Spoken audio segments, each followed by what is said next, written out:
Hey y'all, welcome back to the channel and thank you for clicking on the video. Today we're talking about Ember. Ember is actually one of the oldest Warframes. She used to be probably the best when she had her old World on Fire fourth ability and before Steel Path was created, but ever since her rework and the fact that her abilities are pretty much all completely different, she just hasn't seen a whole lot of play in my opinion. And I think with this build and the Subsume ability I decided to place on her, I think people watching this will definitely give her a second chance. I think she's really good right now. I had a lot of fun making this build, and I actually do see myself using this frequently. So with that intro out of the way, let's get started. Before we jump in the build, I want to talk about Ember's kit really quick, specifically her passive. It reads, whenever there's an enemy within 50 meters of her that is engulfed in flames, she will receive 5% ability strength. Basically, if there are 10 enemies, that's 50. If there are 20, that's 100. So she scales her power strength very nicely on her own thanks to her passive. So when building her, you really don't need a whole lot. So with that in mind, you'll notice that this build actually only has two mods that actually increase power strength, which is Growing Power and Umbral Intensify. So at 144% strength, that might not seem a lot, but like I said, thanks to her passive, she will scale her ability strength highly on her own very quickly. One thing you'll notice right away with this build is I actually took off her 1 in favor of Citrine's 1, Fractured Blast. Now, Fractured Blast is actually a really good Subsume ability that I don't see any build really running. It feeds in really well with Equilibrium due to the fact that Ember is very energy reliant, even with Prime Flow. Now, her third and fourth ability are the ones that you're going to be casting the most, and even though she's got an active ability that doesn't seem like it uses a whole lot of energy, as soon as you reach 90% DR, you're going to start noticing an escalating drain of energy that doesn't seem to have a real cap. Think of OG Grendel's Swallow ability, where the more enemies you had, the faster your energy drained. Think of it like that, where it escalates the longer it's active. So you're going to need a lot of ways to upkeep your energy. So I kind of just went all out with Equilibrium, Prime Flow, and Arcane Energize. It's not entirely necessary to have Prime Flow if you've got some blue Archon shards. I would recommend probably doing that and then treating this like a flex mod. I even thought about making her even tankier with, what's it called? The new one, Catalyzing Shields. However, I don't think it's really necessary because with Adaptation and max DR from Emulation, you're sitting at around 99% DR. And it's not exactly necessary to shield gate on top of that, especially thanks to Fire Blast's ability to knock enemies over. And speaking of knocking things over, you'll notice that I'm not running Prime Sure-Footed. Instead, I'm running Cunning Drift thanks to its range. Ember is also very dependent on a lot of range, especially with Fractured Blast. You're going to want to be able to spam your Fire Blast in a nice area. Now with this build, it's going to reach almost 48 meters. And then Inferno is reaching around the same amount, almost 48 meters. With Fractured Blast, you're going to be hitting this one ability a lot because the more enemies you kill using this ability, or at least I should say applying the debuff to them, you're going to be able to feed into your Equilibrium very nicely. And because I'm running Equilibrium and this Subsume ability, I also went ahead and put in Arcane Blessing, which makes her even tankier and caps out her health at around 1906, which gives her more effective health points. EHP.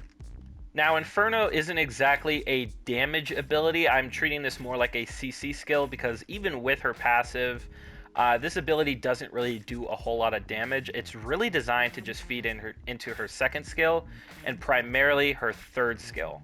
Third skill is going to be your main bread and butter for this build, which is an armor strip and a knockdown. I've decided to pair Phantasma with Ember here due to its high status and the fact that Ember is stripping armor in a large AoE knockdown fashion, which makes the Phantasma a perfect companion weapon to use with Ember and this build. Now, Fire Blast will actually scale up to 100% armor strip the more emulation fire meter you have. However, it's not necessary because you will be using this ability quite a lot, so you'll never really reach the maximum threshold unless you don't have any enemies around. Now the armor reduction does start at 50%, so you could just as easily cast this thing twice and fully armor strip enemies in an AoE fashion of about 50 meters, which is very, very large. And because you'll be spamming this ability as well as Inferno and the one, it all kind of feeds back into the loop of Energize, Blessing, Equilibrium, and Flow. You'll notice that you never run out of energy, and you're constantly able to spam your abilities like this.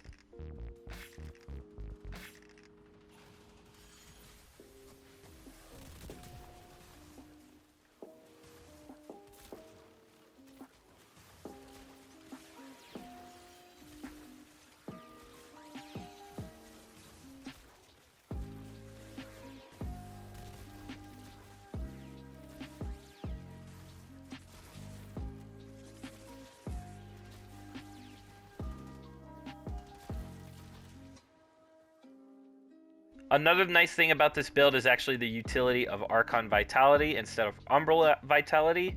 Now, even though it'll scale nicely with having two Umbral mods together, I can't ignore the fact that this mod actually allows heat damage from abilities to be applied twice.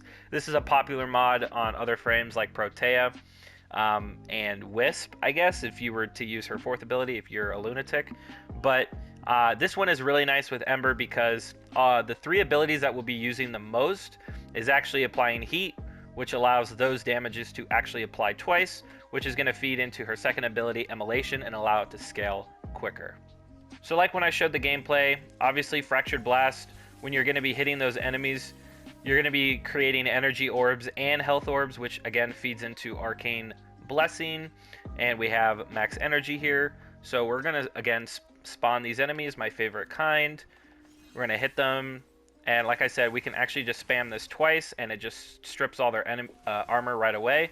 And we just keep knocking them over.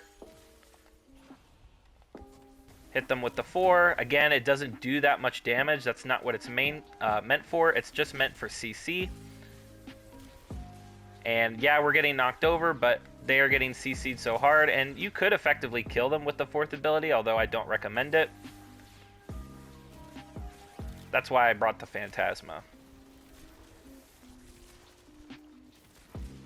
You're not going to experience that many enemies of that nature altogether, so you shouldn't be getting knocked down that much. And you'll also notice I don't have a companion who's CCing them on top of what I'm already doing. So again, we've got 50% DR just on top of us all the time. And anytime we're not using our abilities, we can just build it up quicker. See how it's going up pretty quick right now thanks to her fourth ability. And I'm going to just hit my 1, Fractured Blast, make some more health orbs, and knock this guy over. And I should notate too, anytime you use Fire Blast, you are actually reducing your meter. And when you do that, it's going to prevent you from actually having your energy drained. So if we wait here a second and actually allow it to go up to 90%, you'll notice my energy bar actually draining at an escalating rate. So it even has a little sound that notates that, hey, you just reached the max. You even have a visual one here. You'll notice that you're just completely surrounded in fire. And as you watch my energy, you'll notice that it's starting to drain quicker and quicker and quicker the longer it's at 90%.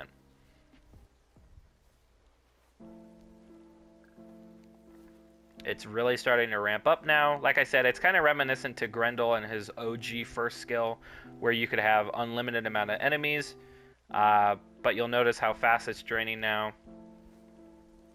I'm not sure what the cap percent is of the escalating amount, but we're about to hit 0 here. You can pick up energy orbs and reduce it, but again, it's going to keep that same amount of rate of speed of decreasing, so keep that in mind. And if you want to stop it, you can just uncast your 2, or you can just hit your 3. It doesn't work with the 4, so you do actually need to be able to hit your 3, but you'll notice it does stop the drain and it does reduce the amount. But sometimes it's nice to actually have the bar fully up, which enables you to have 90% DR. But most of the time, you're going to be kind of bouncing between 50 and 70%.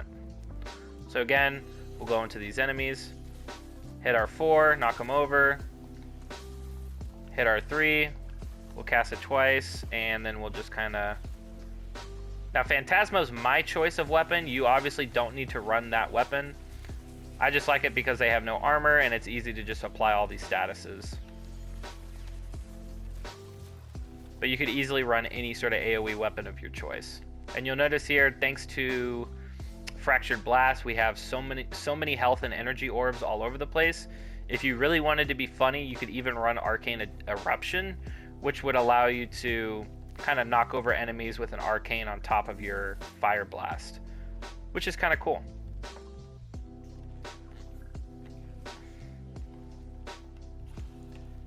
So I decided to go ahead and jump into a Exterminate mission with Ember here, and I thought it was fitting considering this is where Ember really kind of made her name back in the day.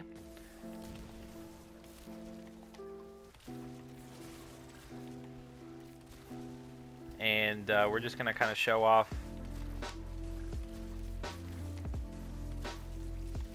why she is so fantastic in here. Sure, there's maybe some other frames that might be able to do it sooner, quicker overall, but if you're looking for a frame that's going to kind of reset your playstyle, give you something new to play with, something new to shoot for, if you're bored, don't have anything really going on your Warframe account, you can pick up Ember, try this build, and I think you'll like it.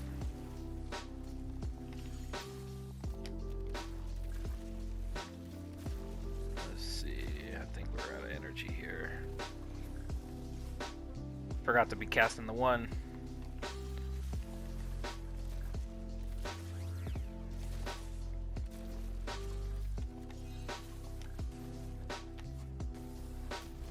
There you go. Very easy. As far as like what mission type she'll really succeed in, I mean, again, Exterminate is fine, but Survival's probably pretty good. Armor strips are really important for running in Survival. As far as, you know, like endurance runs, I probably wouldn't take Ember in an endurance run unless you're shield gating. And like I said, Prime Flow could be a flex mod in the event that, you know, you've got some blue Archon shards to spare. And depending on what weapon you're running, you know, you may want to put in Prime Sure-Footed and forgo a little bit of range instead of having Cunning Drift or something like that.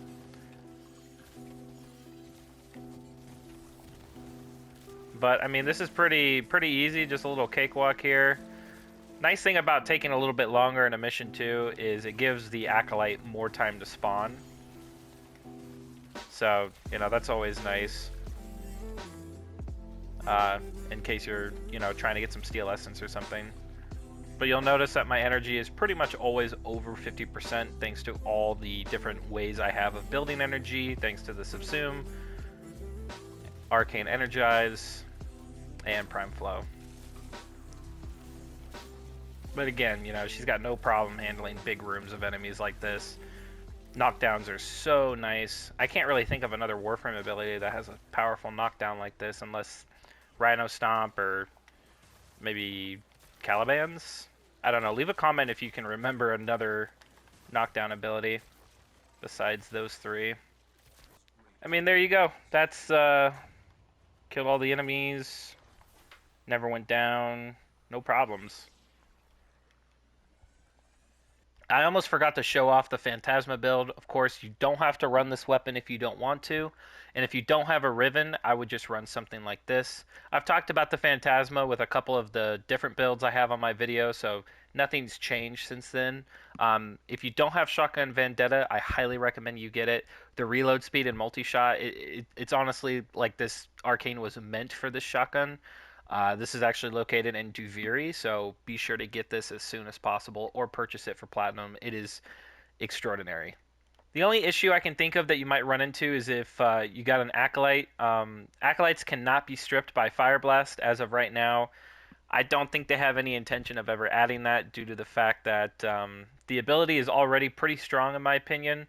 So they maybe don't want to add I mean, it's already got a knockdown, so maybe that's their line of thinking. I can't really say. But for acolytes, I always recommend Glaive Prime or just Glaive, whatever.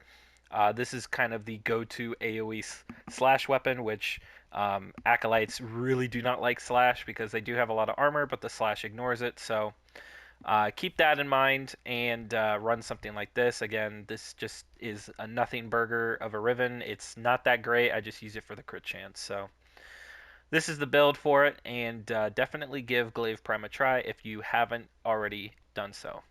Of course, we're going to end the video with some gratitude and the fashion frame that I've been rocking throughout the video. We recently hit, that was close, we recently hit 2,000 subs, and we're actually pretty close to hitting 2,100 already, which is crazy. So if you're subscribed, I really appreciate it. It means a lot to me that you guys stick around and click these videos and watch them till the end. Hopefully you do. If you're here, leave a comment if you made it to the end. Yeah, I've been uploading Warframe content for a few months now, and I don't plan on stopping. So if you're new here, click subscribe, leave a like on the video if you liked it, leave a comment about what you thought about the build, and anything else that you want to see me make a video on, you might see it. So just leave a comment, let me know if you have something in specific that you want to see, and I'm very, very, very active in the comment section. I pretty much like and reply to almost every comment, so keep that in mind. But with that out of the way, thank you so much for watching. I hope you enjoyed. I'll catch you in the next one. Peace out.